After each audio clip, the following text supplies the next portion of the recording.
Come and take this ride with me, y'all. It'll be empowering, it'll be revealing, and it will be healing. This is Life Being Revealed with Judson Jaye. Hey everyone, Judson Jaye back at it. I hope all is well and getting better. It's been a few weeks. Well, I hope I was missed by somebody. Life happens and death happens, and I had to deal with both. And sometimes you just have to take a pause to reflect, and sometimes before you do anything or move forward with doing something, you need to do nothing. Just chill for a second. Reflect on some things and then proceed. You can proceed better with a more clear understanding. And I learned that my good friend and brother Charles, Mr. Thomas, once told me, he said, "Judd, before I do anything, I do nothing." And he was speaking to not rushing, wrapping your head and spirit around a situation. Make sure it doesn't just sound good, but that the feeling is right and the energy is high. And you've considered where you are emotionally. And, the goal is to where we get to a point to where in life to where we can pick and choose our endeavors as we see fit from an emotional, financial and personal point of view. So, and you know who you are. If you're a procrastinator, then you need to be very forthcoming with yourself as to why you're pausing. So I took a little pause, but so I'm back. And before I get started, in my last video, I want to address this. I said that I have ways that I'm stuck in that require some patience and understanding. And I just want to let it be known that I'm not stuck in any way that's against my emotional, spiritual, physical, or financial growth. So I wanted to get that understood. I'm stuck in ways that's about healing, growth, and understanding, or at least that's the journey that I'm committed to. So I just wanted to get that understood. And the idea of being stuck in some ways is the reason I'm here on YouTube sharing with you guys so I can help heal and heal myself as well. Okay, so today we're talking about the words objectivity and optimism. Optimism and objectivity, these are very powerful words, y'all. And these are emotions. Anything that can be felt, anything that you can draw energy from, whether that energy be positive or negative, is an emotion. It's not enough to know the definition of some words. You use some words in the sentences and you know what they mean and you use them profoundly even. But some words need to be inserted into your being. Some words need to be felt, brought to life, and lived. Some words need to be made to be at the core of your personality. Objectivity and optimism are such words. Succeeding in life, and I'm talking about true understanding and hurdle jumping success. Your objectivity and optimism are two of the greatest tools you'll ever have to truly bring these words into life and give them their full power. And not to confuse these words, y'all, with feelings of euphoria or make the mistake of having a positive attitude with being optimistic or objective or having positive energy. Having a positive attitude is like signing up for school and going to class. My attitude towards things change with the situation. So you have to have the tools so that when you have a bad attitude towards something, you're still able to produce good results. Because, we all go through emotional highs and lows. So having positive energy and being truly optimistic comes into play when the metaphoric classes get hard in life and when the schedule seems overbearing and you're just not feeling it. Being optimistic does not mean that life is going to be a cakewalk all the time. That positive energy that comes from being an optimistic person is there to help you get through when challenged. It's like, what's the sense in having faith? Believing in a higher power if when life gets hard or you hear some bad news, you don't gather strength from your faith. Being objective is being able to see things past your opinions or feelings about them. Being optimistic is simply being hopeful about what's to come. Sometimes you need to be objective to stay optimistic and vice versa. It's not enough to say you want positive energy and have a glass half full attitude. You have to be proactive in your mindful exercises so that you reach a level of being governed by that positive full. Your objectivity and optimism are your bread and butter emotions in search of growth and understanding. Objective and optimistic-minded people don't stay or rarely visit any kind of emotional depression. When you're an optimistic-minded person, you don't focus on a bad situation. Your only care is to get out of your current situation. So you're focused on the objective. And your objective is to get out of your bad situation. You don't give the situation the power that it needs to live because when you're an optimistic person, you're already working on the solution as soon as the problem is shown. And since you're an objective-minded person, you don't let yourself get in your own way because of narrow-minded stubbornness, which often leads to bigger problems and more frustrations. It's just like And we've all done this. Like when you get mad or offended when someone is driving too slowly in front of you. And in doing so, manipulating your energy, and throw you all the way off. You could have been thinking about the next $1 million plan and you just let it disrupt your whole train of thought. And the way I've learned to understand that situation is, I say to myself, well, I've never been killed or hurt in a car accident. So how do I know that that person going a little bit slow is not stopping me from getting into an accident up the road? Fast might not be better for me that day. My objective and optimistic energy kicks in and it tells me, well, I'm gonna be good because I've been good. So what's the rush? I'm gonna chill on out. Y'all have to understand that when your objective and optimistic energy is down, you are more sensitive, you're easily offended, and you're more likely to be problematic. Emotions are everything. We have to be able to identify what's going on and what emotion is missing and what emotion we can draw some strength from, so we can get out of our own way. So let me ask y'all this.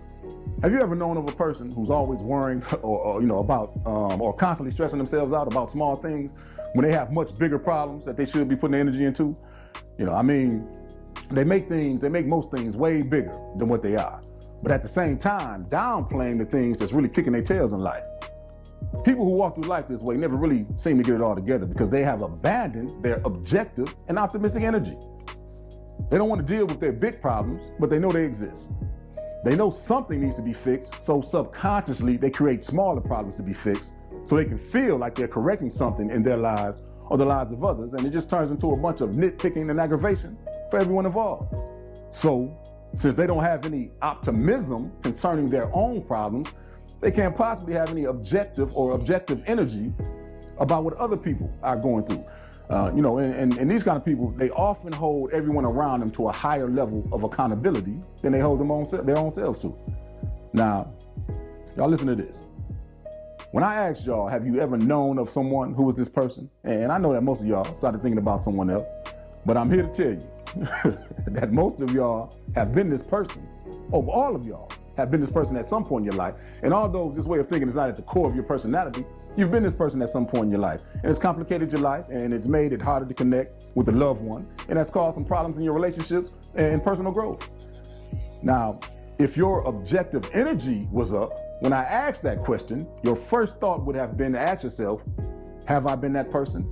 Which leads to identifying and correcting. Let me ask you, when problems in your life arrive, the very first thing you should ask yourself on your journey to emotional understanding is, am I getting in my own way? How am I getting in my own way? And what can I do to correct my situation? But you have to be honest with yourself. And I promise you, if you take this approach, you begin to understand that it always comes back to you because you have the power to change or stay in a situation. Most people live their entire lives without truly tapping into their objective or optimistic energy, so they abandon the responsibility that they have to their own happiness. And in doing so, taking away their own power. The truth is, if your situation remains bad, it's your fault. This is why emotional understanding is so important and why you have to put words to what you're going through in life, your feelings. You'll never know that you are the problem. So if you don't have any objective energy, so you'll forever project your mess on the others and make it impossible to grow if you can't identify what emotion has to be dealt with. And therefore, you won't understand what's missing. Without objectivity, you will never follow the problem, the source of the problem, back to yourself. I feel that we're so guarded because we were never taught how we truly function emotionally. So we're either bottled up or we're crying out emotionally. And that cry out, a lot of people like to use the term being extra, but being extra just stems from lack of emotional understanding, which leads to emotional control or resolve. We have to let these emotions in and embrace them. Not just let them in, we have to let them in and embrace them. And that's the only way we'll know what works against and for them. You're not supposed to suppress them, not at all. We have to identify, acknowledge, name, and learn them in order to have an understanding of them. You can't afford to have these emotions lying to you about the power that you possess, having you blind to the beauty and possibilities. You can't let that light that's ahead fade away from your thinking. You have to remember that you're here. After all you've been through, you're here, you're healthy, and you're still very capable. You have to be governed by what I like to call that inner Keith Sweat. You couldn't have told Keith Sweat on a horse day, He didn't sound like David Ruffin. But that was his truth. And so he made it happen. It was within his power, so he sang, broke, pitched, and out his nose, and he made very enjoyable music. I think that's something that optimistic energy. And I'm telling y'all, like, peep this out. I often gain encouragement when I think about just how miraculous it is that I was even born at all. Think about it. Millions of sperm racing towards one destination, and most of the time, none of them wins, but all those sperms are individually different in essence. Some female, some male or meant to be male, some meant to be taller or meant to be female, some meant to be taller, some meant to be smaller, shorter, but all different souls, or what would have possibly became souls. Okay, I'm gonna give y'all some numbers. So, a fertile male ejaculates between 2 and 5 milliliters of sperm. So on the average, y'all, that's about a teaspoon. In each milliliter, there are normally about 100 million sperm. So that's between 2 and 500 million different possibilities of different souls each time a man ejaculates. Now, think about all the time that your pops wore a rubber, or ejaculated in a towel or a napkin, just waking up in the morning, year after year. All the times he ejaculated in your mother and she wasn't ovulating. Now, think about how random sex can be, even with your significant other. Now, imagine if mom don't get off work early the day dad, and that day dad decides to take care of himself. You're erased from existence. The chance of you existing is threw away in a damn brownie napkin. So the next time he ejaculates, he creates a whole new country of different personalities and souls, or what would have been personalities and souls. Understand this, y'all. Only one sperm out of trillions of sperm that your pops have produced over his lifetime could have created you. Any other single sperm helps create a whole nother person.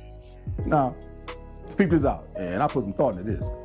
I imagine that before the sperm is ejaculated, we're swimming around the testicles, and at the precise moment of ejaculation, we have to be at the right spot out of hundreds of millions of sperm to be thrust out amongst the first of the swimmers to have an advantage. I mean, when you think about it, it's truly amazing to me.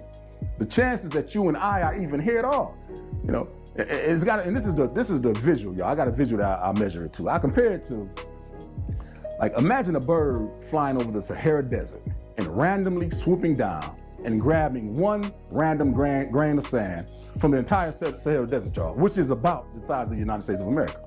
Swooping down, grabbing one random grain of sand and flying that grain of sand all the way to the ocean, and flying over the ocean for days and dropping that single grain of sand at the right place at the right time with the right wind, and the goal being to land it on the head of a floating pine cone needle in the middle of the ocean, waves and all. Bang. That's about the equivalent of the chances of us being born at all. And more, and I don't think people really understand or appreciate the gravity of them existing. And I bet if some really understood the absolute miracle of life, it wouldn't be as easy to take one. I bet there's no greater odds since the dawn of mankind of someone being born. I mean, think about it. How could you not be optimistic? The fact that you exist is optimism personified in the flesh. I mean, do y'all really truly understand the miracle that it is that you exist? And someone could say, no, it's not a miracle, it's biology. But from a numbers point of view, it's miraculous. The right timing, the right conditions, and all that goes with it.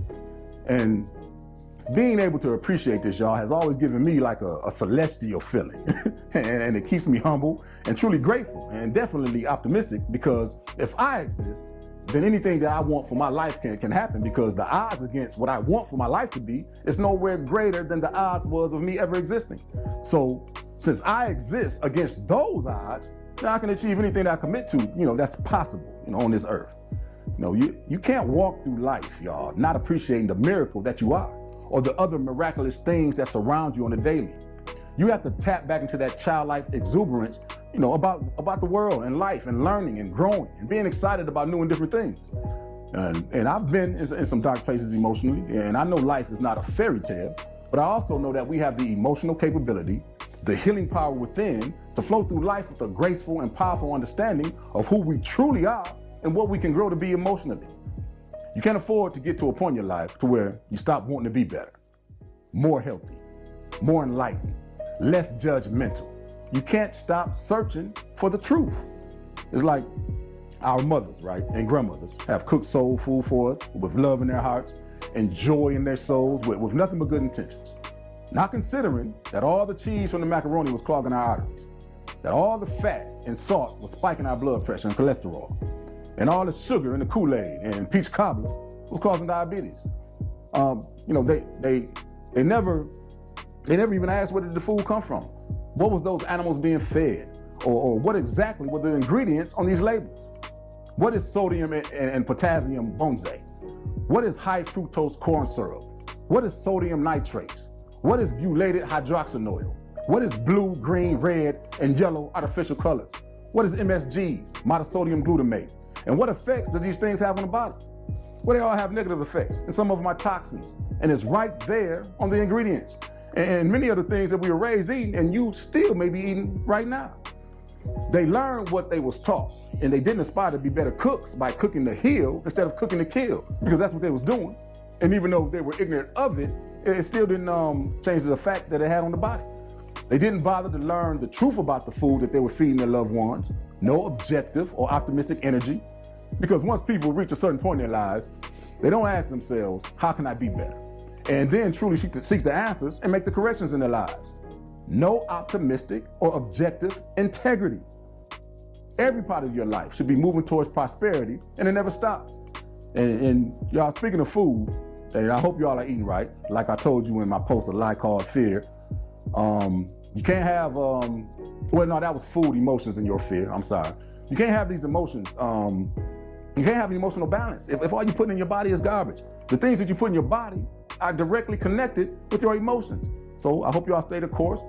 Go consult a holistic herbalist, like I've asked you, and if you haven't done so already, and if you feel like it's not worth doing, then right now you're already abandoning your objective energy. So stay the course. And so I like to have you do things sometimes that has helped me in my journey. So what I want y'all to do two things that will strengthen your optimistic and objective energy. First of all, I want you to watch a documentary called Free Solo. Its focus is a rock climber named Alex Honnold. That's Honnold. Now, I believe I watched it on Hulu, y'all. I mean, this guy, it don't get more gangster to him.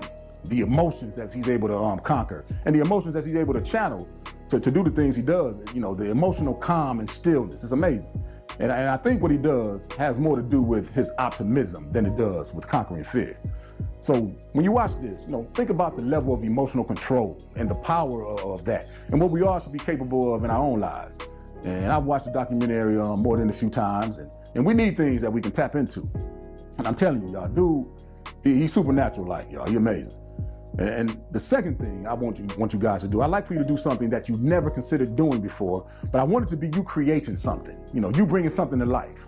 Plant something, a flower, a vegetable, a tree. It don't matter, a small tree, of course.